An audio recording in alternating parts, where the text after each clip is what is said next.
Hello everyone, आप सब कैसे हैं। मैं उम्मीद करता हूं कि बहुत अच्छे होंगे और अपनी पढ़ाई को बहुत अच्छे से कर रहे होंगे। मैं Akash Kumar Bhadana ICT virtual classroom में आपका बहुत बहुत स्वागत करता हूं मेरे प्यारे बच्चों।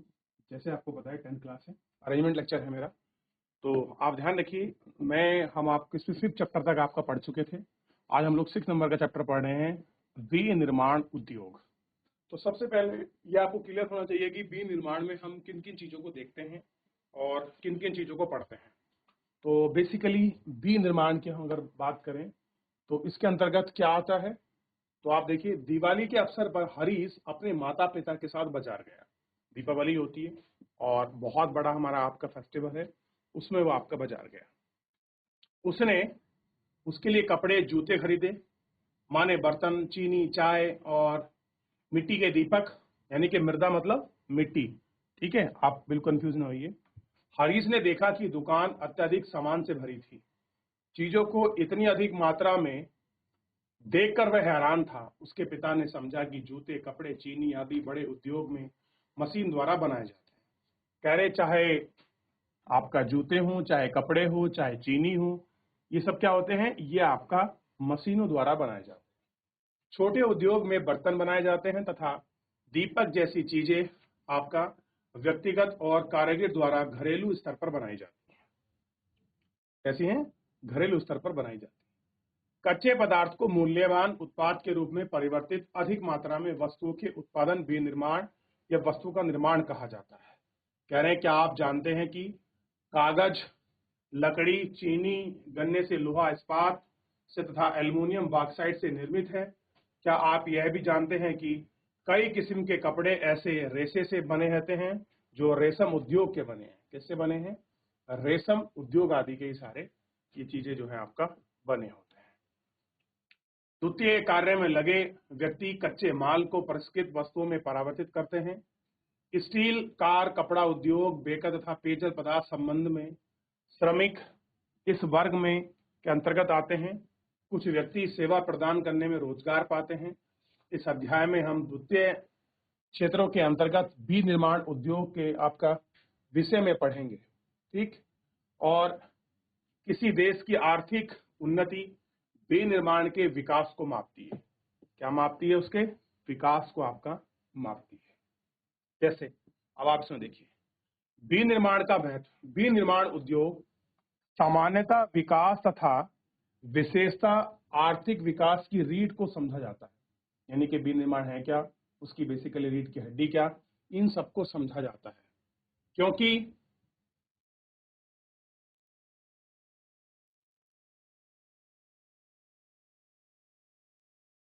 विकास समझा जाता है, कृषि और उद्योग एक दूसरे से पृथक नहीं है। कह रहे जो आपका एग्रीकल्चर है और जो आपका इंडस्ट्री है एक दूसरे से पृथक, पृथक का मतलब है अलग नहीं है, ये एक दूसरे के पूरक हैं। यानी कि एग्रीकल्चर और इंडस्ट्री एक दूसरे के साथ कोलैबोरेट करके आपका एक दोनों एक साथ चलते हैं। भारत में कृषि पर आधारित उद्योग ने कृषि पैदावार को प्रोत्साहित किया है। ये उद्योग कच्चे माल के लिए कृषि पर निर्भर है। क्या कह रहे हैं? कच्चे माल के लिए आपका कृषि पर निर्भर है तथा इनके द्वारा निर्मित उत्पाद जैसे सिंचाई के लिए पंप, उर्वरक, कीटनाशक दवाई, प्लास्टिक पाइप, मशीन, औजार आदि पर विकास आपका किसान आपका निर्भर है। इसलिए विनिर्माण उद्योग के विकास तथा स्पर्धा से न केवल कृषि उत्पाद को बढ़ावा मिला है अपितु उत्पादन प्रक्रिया भी आपका सक्षम हुई है। यानी कि जो उत्पादन प्रोसेसर है बेसिकली वो भी आपका बड़ा है। आप इसको अच्छे से देख सकते हो। आज वैश्विक युग के कारण हम उद्योग को अधिक प्रतिस्पर्धा तथा सक्षम होने की आवश्यकता है। केवल आत्मनिर्भर ही काफी नहीं है। हमारी वस्तुएं गुणवत्ता में अंतर्राष्ट्रीय स्तर को ही तभी हम अंतर्राष्ट्रीय बाजार में प्रतिस्पर्धा आपके कर पाएंगे। कैसे कर पाएंगे? हमारी गुणवत्ता पर चीजें होंगी तो हम इन पर क्या कर पाएंगे, इंटरनेशनल लेवल पर आपका हम कंपटीशन आपका कर पाएंगे। ठीक है, अब आप थोड़ा सा यहाँ देखिए, विनिर्माण महत्व करें। विनिर्माण उद्योग हाँ केवल कृषि में आधुनिकीकरण में सहायक है, वरना द्वितीयक व तृतीयक हाँ में रोजगार कारगर कृषि में हमारी निर्धनता को आपका कम करता है। यानी कि जो आपका रोजगार की चीजें हैं वो हमारी कृषि और जो हमारी आपका निर्भरता है वो उसको बेसिकली आपका कम करता है। ठीक, देश में औद्योगिक विकास, बेरोजगारी तथा गरीबी उन्मूलन की एक आवश्यक दीर्घ शर्त है। कैसी है? आवश्यक आपका दीर्घ शर्त है। भारत में सार्वजनिक तथा संयुक्त क्षेत्र में लगे उद्योग इस विचार पर आधारित है कि जनजाति और पिछड़े क्षेत्र में उद्योग की स्थापना का उद्देश्य क्षेत्रीय असमानताओं को कम करना है। कैसे करना है? इन सारी क्षेत्रीय असमानताओं को आपका कम करना है। विनिर्मित वस्तुओं का निर्यात वाणिज्य व्यापार को बढ़ावा देता है। कह रहे हैं कि जितने भी आपका निर्मित वस्तुओं का निर्यात है वो वाणिज्यिक व्यापार को बढ़ावा देता है, जिससे अपेक्षाकृत विदेशी वस्तुओं की मुद्रा प्राप्त की जा सकती है। क्या कर सकते हैं? विदेशी चीजों की वस्तु को प्राप्त कर सकते हैं। वे देश ही विकसित हैं जो कच्चे माल को विभिन्न तथा अत्यधिक मूल्यवान माल तैयार को आपका विनिर्मित करते हैं तथा भारत का विकास विविधता और शीघ्र औद्योगिक में निहित है। ये सारी चीजें किसमें है? इसमें आपका निहित है। ठीक, अब देखिए, अब यहां से मेन इंपोर्टेंट चीज शुरू हो जाएगी कि एग्रीकल्चर के विषय में आप पिछले चैप्टर में अच्छे से पढ़ चुके हैं। आदिम कृषि वगैरह को आपने देखा, मिक्स फार्मिंग को देखा, क्रॉपिंग रॉबिंग को देखा आपने, रबड़, कहवा, चाय, कॉफी, चावल, इन सबको अच्छे से देख चुके थे। आज हम बात कर रहे हैं औद्योगिकरण का वर्गीकरण। तो क्लासिफिकेशन हम लोग आपका देख रहे हैं, बेसिकली आपका जो इंडस्ट्री है उसी का हम लोग क्लासिफिकेशन आपका देख रहे हैं, और कैसे ये क्लासिफिकेशन होता है इन पर हम लोग आपका बेसिकली बात भी करेंगे कि है क्या क्लासिफिकेशन में। क्लियर है? अब देखिए, कह रहे रोजमर्रा के इस्तेमाल में, रोजमर्रा मतलब जो हमारे डेली यूजेस की जो आपकी चीजें हैं, जैसे विभिन्न औद्योगिक उत्पाद की सूची, जैसे ट्रांजिस्टर, बिजली के बल्ब, वनस्पति तेल, सीमेंट, कच्चे कांच का सामान, पेट्रोल, माचिस, स्कूटर, वाहन, दवाई, यदि विशेष मापदंडों के आधार पर विभिन्न उद्योगों का वर्गीकरण करते हैं। इन सब चीजों का आपका क्लासिफिकेशन किया जाता है, तो विभिन्न निर्माण को आसानी से समझ सकते हैं। अगर हम इनका क्लासिफिकेशन कर देंगे तो हमें समझने में बड़ी आसानी हो जाएगी कि उद्योगों को निम्न प्रकार से वर्गीकृत किया गया है। जैसे कैसे किया गया है? उपयुक्त कच्चे माल के स्रोत के आधार पर। किसके आधार पर? जो हमारा कच्चा माल है उसके स्रोत के आधार पर ही हमने ये सारी चीजें करी हैं। पहला, जैसे कृषि आधारित सूती वस्त्र, ऊन, आपका सूती वस्त्र में देख रहे हैं जैसे कि ऊनी वस्त्र, पटसन, रेशम, रबड़, आपका चीनी, चाय, वनस्पति, ये सारे इसके अंतर्गत आते हैं।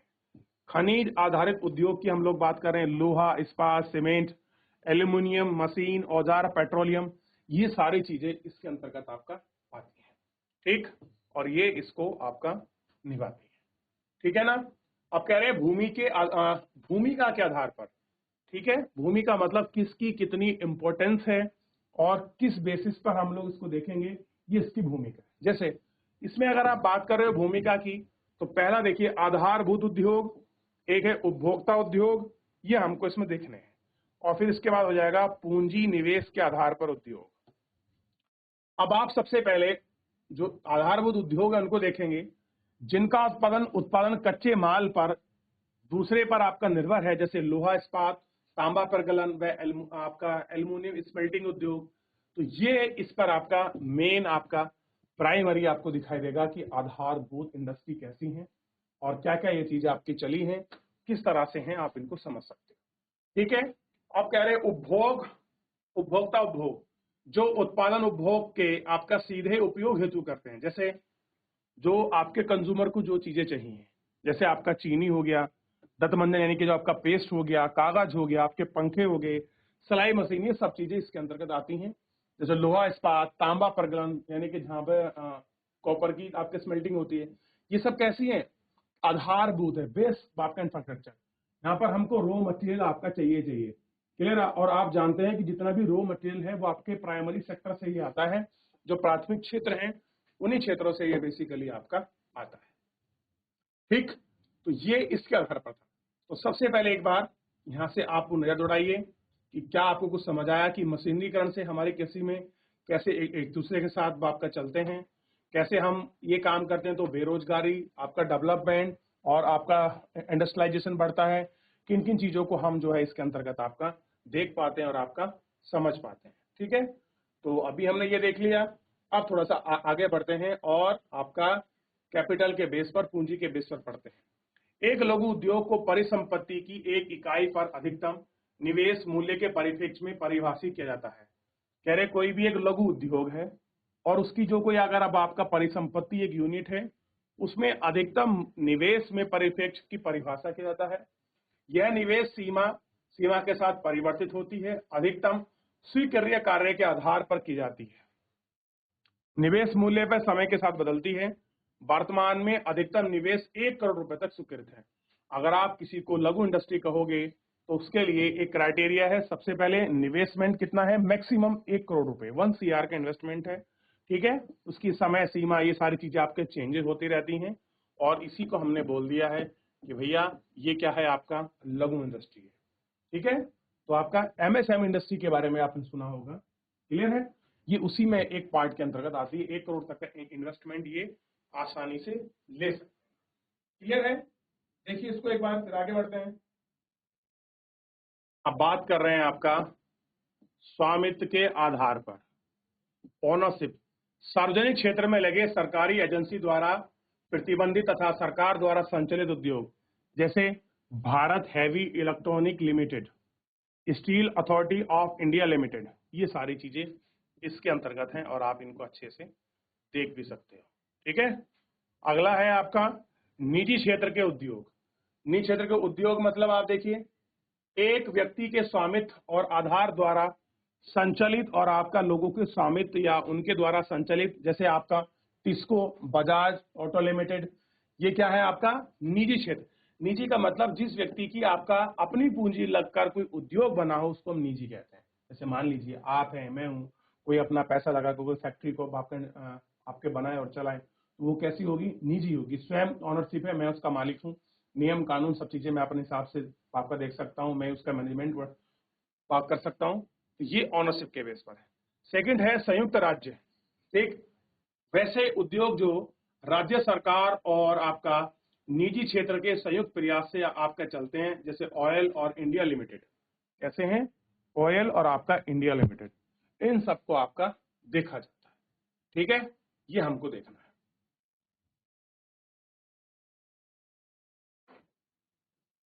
ठीक, कच्चा माल और तैयार माल की मात्रा में भार के आधार पर निम्नलिखित 2 वर्गों में आपका इसको विभाजित किया गया, जैसे तेल, साबुन बनाने वाली, पीतल के बर्तन, फ्यूज, घड़ी, सिलाई मशीन, पौध, विद्युत, पेंट और आपका मोटर गाड़ी, ये सारी चीजें इसके अंतर्गत हैं। ये आपको थोड़ा सा इनमें देखना चाहिए और इन पर आपको बात भी करनी चाहिए, क्लियर है। ये सारी चीजें इसके अंतर्गत आपका रखी हुई है और आप इनको बहुत अच्छे से आपका देख सकते हो और आपका बात कर सकते हो, क्लियर है। देख लिया आपने, चलिए आगे बढ़ जाएं। अब है आपका कृषि आधारित उद्योग। किस पर देख रहे हैं, कृषि आधारित उद्योग। कृषि के आधार पर आधारित उद्योग की हम लोग बात कर रहे हैं। सूती वस्त्र, पटसन, रेशम, ऊन, चीनी, वनस्पति तेल उद्योग, आपका ये सारे आपके जो हैं कृषि से प्राप्त हमको रॉ मटेरियल है। कहाँ से मिलते हैं, कृषि से ही हमको ये सारी चीज मिलती है। तो अब आप अगर रॉ मटेरियल बेस की बात कर रहे हैं तो क्या मैं आपसे पूछूं कि जो लोहा है, तांबा है, सोना है, क्या आप उन्हें एग्रीकल्चर बेस मान सकते हैं या फिर जो आपका प्राइमरी बेस है उसको मान सकते हैं। देखिए प्राथमिक का पार्ट ही है आपका एग्रीकल्चर, लेकिन उसमें खनन उत्खनन हमको कहाँ से मिलता है, हमको प्राइमरी सेक्टर से आता है और सेकेंडरी सेक्टर में उसका मैन्युफैक्चरिंग होती है, क्लियर है। ये आपको ध्यान रखना है, क्लियर है, देख लिया। चलिए, तो इन सब चीजों को आपको बेसिकली ध्यान रखना होगा और ये सारी चीजें आपको देखनी होगी, ठीक। अब है वस्त्र उद्योग। भारतीय अर्थव्यवस्था में वस्त्र उद्योग का अपना अलग महत्व है। कैसा है, वस्त्र उद्योग का अपना अलग महत्व है क्योंकि इनका औद्योगिक उत्पादन में महत्वपूर्ण योगदान है। देश का अकेला उद्योग है जो कच्चे माल पे उच्चतम या अतिरिक्त मूल्य उत्पादन की एक श्रृंखला पर परिपूर्ण और आत्मनिर्भर है। कैसा है आपका, परिपूर्ण है और आपका आत्मनिर्भर आपको दिखाई देगा, ठीक। आगे है सूती वस्त्र उद्योग। सूती वस्त्र उद्योग प्राचीन भारत में सूती वस्त्र हाथ से कताई, हस्तकरघा, बुनाई से आपका बनाया जाता है। 18वीं सदी के बाद भारतीय हस्तकरघा का उपयोग होने लगा है। कैसे है? 18वीं सदी के बाद। औपनिवेशिक काल के दौरान हमारे परंपरागत उद्योग में बहुत हानि हुई, क्योंकि हमारे उद्योग इंग्लैंड की मशीन निर्मित आपका वस्तुओं से आपका प्रतिस्पर्धा नहीं कर पाते थे। क्लियर है? इंग्लैंड निर्मित जो आपकी चीजें थी, हम उनसे अपना कंपटीशन आपका जो था नहीं कर पाते थे, और ये सारी चीजें हमारे सामने आपका देखने के लिए आपका मिलती थी। क्लियर है? तो इस तरीके से आप सूती वस्त्र उद्योग को आप देख सकते हैं। तो पहले एक बार आप यहाँ तक आपका अच्छे से देख लीजिए। कोई डाउट, कोई क्वेरी है मुझसे पूछ लीजिए, फिर मिलेंगे आपको नेक्स्ट लेक्चर। देखिए, इतना हमने देखा। अब देखिए, सबसे पहले रॉ मटेरियल में कैसे हम लोग आपका जो एग्रीकल्चर वेस्ट को हम डेवलप करते हैं, इसी में आपका सूती वस्त्र उद्योग कैसे होता है, कैसे काम करता है, एक छोटा सा एग्जांपल देकर उसकी प्रोसेस को हमको समझाया गया है और हमको समझना भी चाहिए। अब देखिए, सबसे पहले क्या होता है, रेशम का उत्पादन किया जाता है। ठीक, उसके बाद क्या होता है, रेशम यानी कि एक आपका कच्चा रेशा होता है, उसकी धुनाई की जाती है यानी कि सूत की, फिर उसकी बुनाई की जाती है, बुनाई से क्या बनता है आपका कपड़ा, फिर उससे क्या किया जाता है, पर उसको फिल्टर किया जाता है, और फिल्टर से क्या बनते हैं आपके वस्त्र, और इसी तरह से एक वस्त्र बन जाता है। यानी कि पहले आपका रेशम का प्रोडक्शन किया जाता है, रॉ मटेरियल होता है, फिर उसकी धुनाई यानी कि सूत बनाते हैं, उससे धागा बनाते हैं, फिर उसकी धागे से आपका सिलाई करते हैं, बहुत से धागे बनकर उससे क्या बनते हैं, कपड़ा बनते हैं, उस पर कपड़े पर अपने हिसाब से कलर चढ़ाते हैं, और कलर के बाद फाइनल गुड में हमको क्या मिल जाते हैं, गवर्नमेंट। यानी कि आप देखिए, आप जीन्स शर्ट पैंट जो भी आप खरीदते हैं, वो एक इस लंबी प्रोसेस से आपका गुजर कर हमारे सामने तक पहुंचता है, या कह सकते हैं कि हमारे सामने आता है। क्लियर है? तो इतना हम लोग इसके अंतर्गत आपका देख चुके हैं और बात भी कर चुके हैं। तो यहाँ तक किसी कोई क्वेरी, यहाँ तक किसी कोई क्वेश्चन, कोई डाउट मेरे प्यारे बच्चों, आप एक बार देख लीजिए, अच्छे से बात कर लीजिए। चलिए, तो देख चुके हैं इतना, आप आगे बढ़े। बस एक छोटी सी इंफॉर्मेशन है, ध्यान दीजिए। पहला सफल सूती वस्त्र उद्योग 1854 में मुंबई में लगा था। ये इंपोर्टेंट कर लीजिए, 1854 में पहला सूती वस्त्र उद्योग आपका मुंबई में लगा। ये आपको कहाँ लगा है? मुंबई में आपका। ठीक, यूरोप में आपका दो विश्व युद्धों से जूझ रहे थे, भारत इंग्लैंड के अधीन था, इंग्लैंड वहां कपड़े की मांग आपूर्ति हेतु सूती वस्त्र उद्योग को आपका प्रोत्साहन मिला, डिमांड थी, सेकेंड विश्व युद्ध था, कपड़े की डिमांड बढ़ रही थी, चमड़े की डिमांड बढ़ रही थी, उनको लेदर बैग की चीज जरूरत थी, तो वो सब कहाँ सप्लाई हो रहा था, भारत से ही आपका कहाँ, यूरोप के बाजारों में ये सारी चीजें आपका जा रही थी। ठीक है, चलिए, तो एक बार इसको देखिए, ये बुनाई वाला आपको समझ आएगा। कह रहे कि आरंभिक वर्षों में सूती वस्त्र उद्योग महाराष्ट्र तथा गुजरात के पास कपास उत्पादन के क्षेत्र तक ही सीमित था। तो आरंभ में कहाँ लगा? मुंबई महाराष्ट्र 1854, फिर उसके बाद गुजरात में आ गया था। ठीक, कपास की उपलब्ध बाजार, परिवहन पतन यानी कि पोर्ट की समीपता यानी कि जो पास हो, श्रम यानी कि लेबर, नमी युक्त आपकी जलवायु जहाँ ह्यूमिड जलवायु है, इन आदि कारणों की वजह से स्थानीय को क्षेत्र को आपका बढ़ावा मिला। इन उद्योगों में कृषि से निकट आपके संबंध है।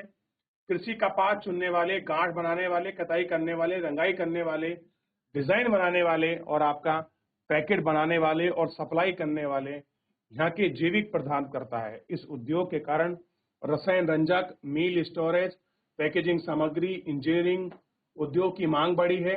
फलस्वरूप इन उद्योगों का आपका विकास भी हुआ है और चीजें बढ़ती रही हैं, और विकास भी आपको इन सब में आपका देखने के लिए मिला है। यदि भी कताई कार्य महाराष्ट्र, गुजरात और तमिलनाडु में केंद्रित है, लेकिन सूती, रेशमी, जरी तस्करी आदि बुनने की परंपरा, कौशल और आपके डिजाइन देने के लिए अत्यधिक विकेंद्रीकृत, डिसेंट्रलाइज था। ठीक है, अब आप देखिए, सूत को बना रहे हैं, रेशम बना रहे हैं, जर्किन, ये सारी चीजें बन रहे हैं, ये सब कैसा था? आपका ट्रेडिशनल कौशल था। आज आप भी देखते हैं, आप मदुरई चले जाइए, बनारस चले जाइए, लखनऊ चले जाइए, वहाँ स्पेशल तरीके से कुछ स्पेशल आपकी डिजाइन है, जैसे कि आपका चिकनकारी है, यहाँ की लखनऊ की फेमस है, सिल्क की साड़ियाँ आपकी बनारस की फेमस है, कांचीपुरम आपके तमिलनाडु में बहुत सारी जगह है, आंध्र प्रदेश में ऐसी कुछ जगह है जहाँ पर क्या है, स्पेशल जो साड़ियाँ हैं वो आपकी पसंद है। लेकिन बुनकर वस्त्र आपके कम गुणवत्ता वाले हैं, क्योंकि देश में उत्पादित उच्च स्तरीय धागों का अधिक उपयोग नहीं हो पाता था। बुनाई का अर्थ है हस्तकरघा, आपका विद्युत घर से मिला होता है। हाथों की बुनाई खरीद कर कुटीर उद्योग के रूप में उन घर में बड़े पैमाने पर उनको क्या है, वो आपका रोजगार प्रदान करता है। यानी कि जो हस्तकरघा है वो छोटा आपका कुटीर उद्योग है, जो आपका ये सारी चीजें हमको क्या करता है, या ये कह सकते हैं ये चीजें आपका प्रोवाइड करता है। क्लियर है? इतना हमने आपको इनको देख लिया। चलिए, तो फिलहाल आज के लिए हम लोग इतना ही करते हैं। आप एक बार रिवीजन कर लीजिए, पढ़ लीजिए, कोई डाउट कोई क्वेरी रहते हैं आप उसको देख लीजिए। फिर मिलते हैं नेक्स्ट लेक्चर में। धन्यवाद।